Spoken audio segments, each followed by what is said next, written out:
À mon sens, cette vidéo va être particulièrement intéressante parce que si vous la regardez a priori, vous vous entraînez et justement, je vais vous montrer comment vous allez pouvoir tirer beaucoup plus de bénéfices et de résultats grâce à l'entraînement que vous faites déjà là maintenant. C'est-à-dire vraiment comment vous allez pouvoir progresser beaucoup plus rapidement sans changer quelque chose dans votre entraînement, sans vous entraîner plus.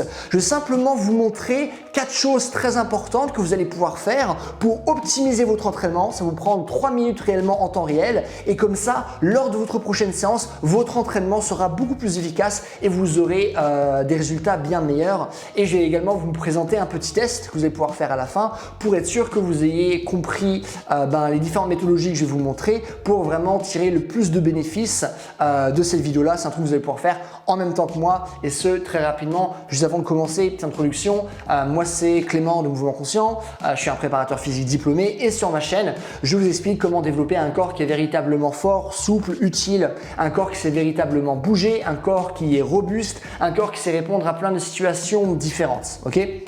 Et donc, maintenant je vais commencer le sujet de la vidéo qui est que généralement on pense qu'un bon entraînement, simplement quelqu'un qui sait bien gérer l'intensité, le volume, la fréquence, la surcharge progressive, il choisit les bons exercices, etc. Certes c'est important, mais il y a un autre facteur qui est très important que l'écrasante majorité des gens ignorent, c'est l'ordre des exercices. C'est ultra important. C'est-à-dire que là maintenant je vais vous montrer comment vous allez pouvoir changer l'ordre des exercices de vos séances que vous êtes en train de faire là maintenant et comment justement ce changement d'ordre va vous permettre de progresser plus rapidement. Alors le premier point auquel vous devez faire très attention, il y en a 4 en tout, mais le premier point auquel vous devez faire très attention lorsque vous entraînez, c'est de toujours commencer avec les exercices qui sont les plus spécifiques à votre activité. Qu'est-ce que je veux dire par là ? Si vous êtes un boxeur, ce qui fait de vous un bon boxeur, c'est votre coordination spécifique à la boxe. C'est votre capacité à boxer.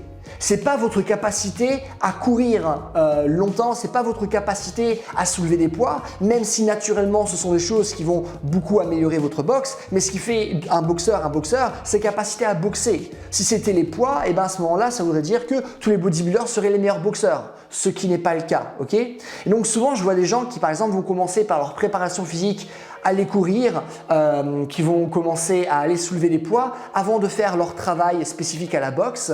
Et du coup, une fois qu'ils auront fait leur préparation physique, lorsqu'il s'agira de faire le travail spécifique, ils auront déjà accumulé de la fatigue. Raison pour laquelle c'est très important de commencer par ce genre d'exercice en début de séance.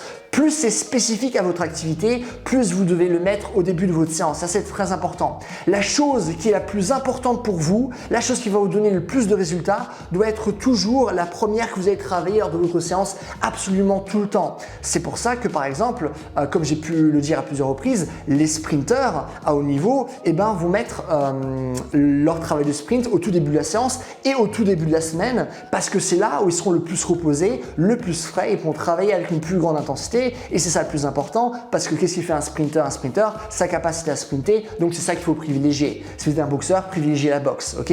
Si vous voulez réellement devenir par exemple très fort en pompe en poirier, commencez par l'exercice de pompe en poirier dans votre entraînement, ok? Donc ça c'est le premier point, toujours commencer par les exercices qui sont les plus spécifiques. Deuxième point, toujours commencer par les exercices aussi qui sont les plus dynamiques, ok? C'est-à-dire que si maintenant je fais un mouvement qui va être lent, par exemple un squat lourd, imaginons du 5x5, c'est très dur de faire du 5x5 parce qu'on ne peut pas soulever la charge rapidement, ça prend du temps, la charge elle est lourde. Et du coup, si maintenant je commence à me fatiguer, ça va être très dur pour moi d'avoir la force musculaire et d'être suffisamment frais au niveau de mon système nerveux pour pouvoir effectuer un travail qui est dynamique. Donc peu importe ce que vous faites, si vous avez des contraintes dynamiques dans votre sport, c'est toujours des choses que vous devez travailler en premier lieu pour être justement frais. Et parce que une fois que vous avez fait votre travail dynamique, ça ne vous empêche pas de faire du travail lent par la suite parce qu'il n'y a pas de notion de vitesse de toute manière. Donc pas de souci, ok? À part si bien sûr les exercices que vous voulez remplacer sont les plus importants. Mais de manière générale, si vous avez du travail dynamique à faire, faites-le toujours en début de séance parce que c'est ça qui vous permettra de travailler avec une bonne intensité, ok? Donc ça c'est le deuxième point. Le troisième point, c'est que c'est toujours plus intéressant de privilégier, de travailler le travail de grands groupes musculaires avant le travail de petits groupes musculaires, ok? Bien sûr, ça va dépendre de votre discipline. Par exemple, en musculation, ça pourrait être différent. Moi, je ne parle pas de musculation. Là, je vous parle plutôt de mouvements, de force et ce de manière générale. Mais donc ça c'est également quelque chose qui est intéressant à prendre en compte, hein. Donc on commence par travailler les groupes musculaires larges et après on va travailler les groupes musculaires petits. Et donc ça c'est le troisième point. Quatrième et dernier point, c'est qu'on va éviter de travailler les mêmes groupes musculaires à la suite, ok? Et ça fait référence au travail de Charles Poliquin, qui est un des plus grands préparateurs physiques de tous les temps, selon moi. C'est un des préparateurs physiques qui a créé le plus de médaillés olympiques dans le monde. Et lui ce qu'il disait, c'est que ce qui est important lorsqu'on veut travailler notre force, c'est qu'il faut être frais, hein, comme j'ai pu le répéter à plusieurs reprises. Ça fait référence aussi à la règle de Zatchersky, travailler avec la plus forte intensité possible, le plus de volume possible, toujours en étant frais, sans accumuler de fatigue. Et justement, pour nous permettre de respecter cette règle, ce qu'on peut faire, c'est au lieu de faire par exemple toutes nos séries de pompes, puis ensuite toutes nos séries de traction, ce qu'on peut faire, c'est effectuer des paires et donc alterner entre pompe et traction. Donc je vais faire une série de pompes, prendre ma récup, une série de traction, prendre ma récup, refaire des pompes, prendre ma récup, faire des séries de traction, prendre ma récup, etc.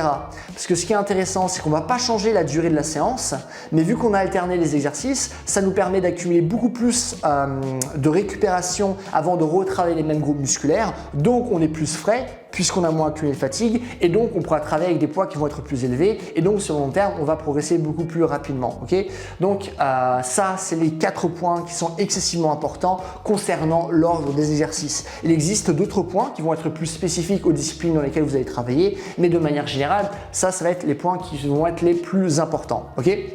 Donc voilà, maintenant ce qu'on va faire, c'est que vous allez effectuer un test, je vais vous présenter différents exercices et ce que vous allez faire, c'est que vous allez me dire finalement l'ordre dans lequel il faudrait les faire dans une séance. Et ensuite, on va en discuter pour savoir si vous avez eu raison ou tort. Et si vous avez eu raison, c'est-à-dire que vous avez bien compris les principes de cette vidéo et que vous saurez bien les utiliser dans vos entraînements pour avoir d'excellents résultats. Donc ce que je vais faire, c'est que je vais vous donner 4 exercices. Le premier exercice que je vais vous donner, ça va être des élévations latérales typiques de musculation, hein. On va soulever un poids sur le côté, faire une abduction de l'épaule. Le deuxième exercice, ça va être le développé couché, donc c'est aussi un exercice que vous connaissez. Troisième exercice, ça va être le squat, squat lesté, hein, bien sûr. Et le quatrième et dernier exercice, ça va être le snatch du coup en haltérophilie. Ça marche? Donc si je reprends les 4 exercices, on a le développé latéral, le développé couché, le squat et le snatch. Et maintenant, ce que je vous demande, c'est de les mettre dans le bon ordre. Donc, si votre session devrait se constituer de ces 4 exercices-là, comment vous allez les mettre en place, ok? Je ne vais pas vous donner, je vous dis, il faut toujours faire ce qui est spécifique à notre activité. Là, je ne vais pas vous dire, tiens, cette personne est tel type de sportif. Donc voilà, sans prendre en compte le premier point par rapport aux autres poids, essayez de les mettre dans l'ordre. Je vais vous donner 10-15 secondes, allez, pour y réfléchir. Et après ça, je vais vous donner ma réponse. Et voilà, je vais faire un décompte maintenant. Donc, commencez à réfléchir. 15, 14, 13, 12, 11, 10, 9, 8, 7, 6, 5, 4, 3, 2, 1, 0. Ok, le temps est écoulé. Si vous avez besoin davantage de temps, pas de souci, hein, mettez sur pause et on va tout de suite commencer par du coup la réponse. Alors l'exercice qu'on va mettre en premier lieu, ça va être quoi d'après vous? Ça va être le snatch. Pourquoi? Parce que le snatch en haltérophilie, c'est un exercice qui demande beaucoup d'explosivité, c'est un exercice qui est fondamentalement dynamique et de par cette notion dynamique, il va du coup occuper la première place dans notre entraînement. Donc, on va tout de suite commencer par le snatch. Donc maintenant on a le début. Ce qui serait intéressant, c'est aussi de voir la fin. Quel serait l'exercice qu'on fera en dernier? Qu'est-ce que ça va être? Du coup maintenant il nous reste le développé latéral, le développé couché et le squat. Ce qu'on va mettre en dernier, ça va être les élévations latérales. Pourquoi? Parce que lorsqu'on travaille les élévations latérales, on va principalement travailler nos épaules, qui est un groupe musculaire beaucoup plus petit que par exemple les groupes qu'on va travailler lorsqu'on fait du développé couché, c'est-à-dire les pecs, les épaules et les triceps, ou que lorsqu'on va faire des squats, c'est-à-dire nos fesses, nos quadris, enfin nos jambes de manière générale. Okay, donc là aussi on travaille sur le groupe musculaire. Donc maintenant, qu'est-ce qu'on a du coup en pole position? On a le snatch. En dernière position, on a les élévations latérales parce que le groupe musculaire est plus petit. Et du coup maintenant, ce qui nous reste, ça va être le développé couché et ça va être le squat. Alors là, je vous avoue, c'est à partir de ce moment-là que ça devient compliqué. Moi, j'ai mis le développé couché en deuxième position et j'ai mis le squat en troisième position. La raison pour laquelle j'ai fait ça, c'est que moi, ce que je voulais, c'est justement effectuer des paires et sachant que lorsqu'on fait du développé couché, on travaille les épaules. Lorsqu'on fait les élévations latérales, on travaille les épaules. Donc, je voulais pas mettre le développé couché en avant-dernier parce qu'après, je fais les élévations latérales. Du coup, il y aura déjà une fatigue qui aura été créée au préalable. Ok. Alors que si maintenant je mets les squats, eh ben, ça nous permet, par exemple, de laisser davantage de récup avant de retravailler les épaules, ok. Et aussi lorsqu'on fait du snatch, on va beaucoup travailler nos jambes et du coup ça évite d'avoir des squats juste après ce genre de travail qui travaille déjà les jambes, ok. Donc ça nous permet d'avoir davantage de récup. Après vous allez me dire, lorsqu'on fait un snatch, on travaille également les épaules. Donc qu'est-ce que ça veut dire? Ça veut dire que faire du développé couché après, ce n'est pas non plus le top. Et ça c'est intéressant parce que ça nous ramène à la réalité du terrain. C'est qu'on a beau vouloir respecter des règles parce que c'est important et ça va bien nous faire progresser, mais la réalité du terrain est toujours plus compliquée que ceux que vous pouvez lire par exemple dans des livres. Par exemple cet exemple est notamment tiré d'un livre de Vladimir Zatchorsky, qui est un grand préparateur physique également, je vous avais parlé de la règle de Zatchorsky à plusieurs reprises, donc là je ne vais pas en reparler, mais donc voilà, la réalité du terrain est toujours plus compliquée, donc c'est quand même intéressant à penser à ce genre de choses. J'espère que cette vidéo vous a fait réfléchir et j'espère surtout que vous allez mettre en place justement les 4 points que je vous ai donnés pour changer l'ordre de vos exercices et avoir de meilleurs résultats avec les séances que vous avez déjà créées. Donc pensez-y, comment vous allez pouvoir appliquer ça par rapport à vos séances. Et c'est tout ce que j'ai à vous dire dans cette vidéo. Si vous avez des questions, des choses que vous ne comprenez pas, n'hésitez pas à les mettre dans les commentaires. Je réponds à tout le monde comme d'habitude. Si vous avez aimé cette vidéo, n'hésitez pas à mettre un j'aime, comme ça ma vidéo va être mieux répertoriée, ce qui est cool pour moi. Et dernièrement, c'est un programme qui parle justement de force, de vitesse, d'endurance, de souplesse, de coordination, comment avoir un corps qui s'est véritablement bien bougé. Vous pouvez aller sur mon site, c'est le premier lien dans la description.